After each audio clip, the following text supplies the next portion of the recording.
Tonight, we're diving into some pretty chilling surveillance footage of a direct, calculated attack on a police officer down in South Carolina. Let's just jump right in and break down exactly how this ambush happened, minute by minute. An ambush-style attack. I mean, those are the exact words from investigators themselves. And it just paints a very grim picture, doesn't it? This wasn't some random act. It was targeted. It was absolutely premeditated. All right, so let's start with the most important piece of evidence they had, the surveillance footage. This is really our best look at how this whole thing unfolded in the dead of night. So when you watch the footage, it's really a disturbing sequence. It's 1 o'clock in the morning on a Sunday, and everything is completely calm. Then you see this car just slowly, deliberately creeping through the parking lot. And moments later, bam, the entire night just explodes in gunfire, aimed straight at a parked police car. And this is the detail that makes this whole thing so terrifying. The target wasn't just an empty car. No, inside that vehicle was a Greenville City police officer, just sitting by himself, totally vulnerable. You see, this wasn't about property damage. This was a direct attempt on that officer's life. Now, we've got to talk about the weapon that was used, because the evidence left behind, well, it showed this was something specifically designed for maximum damage. The footage itself shows this strange, explosive flash. Investigators actually called it a firework-like effect. Now, that is not a normal muzzle flash from a gun. And it was the very first clue that the attacker was using a specialized and really dangerous type of ammunition. So, what are we talking about here? Incendiary rounds.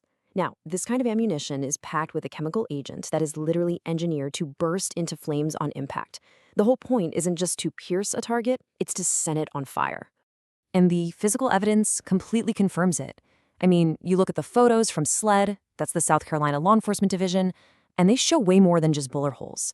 You can see a singed patrol car door. It was just undeniable proof that these rounds were used to inflict as much harm as humanly possible. But believe it or not, the ambush was just the beginning. What followed was this high-stakes police chase that brought this whole violent encounter to a really dramatic and tragic end.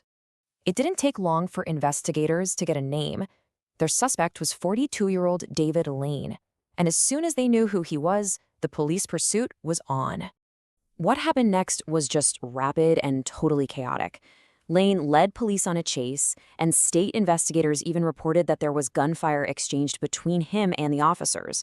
The whole thing only ended when Lane's vehicle crashed. But when the authorities got to the car, they found him deceased inside. So, with the chase over and the suspect dead, the investigation completely shifted. It wasn't about catching a perpetrator anymore. It was about trying to understand why this happened at all. But that answer, it would prove to be elusive. The very first question for investigators was, how exactly did David Lane die? Was it from the crash? Was it from the gunfire with the police? The coroner's report was going to give them that definitive answer. And when that coroner's report came back, the finding was unambiguous. David Lane's cause of death was a self-inflicted gunshot wound to the head. And this leaves us with the one central, haunting question. We know the what, we know the where, we know the how of this attack.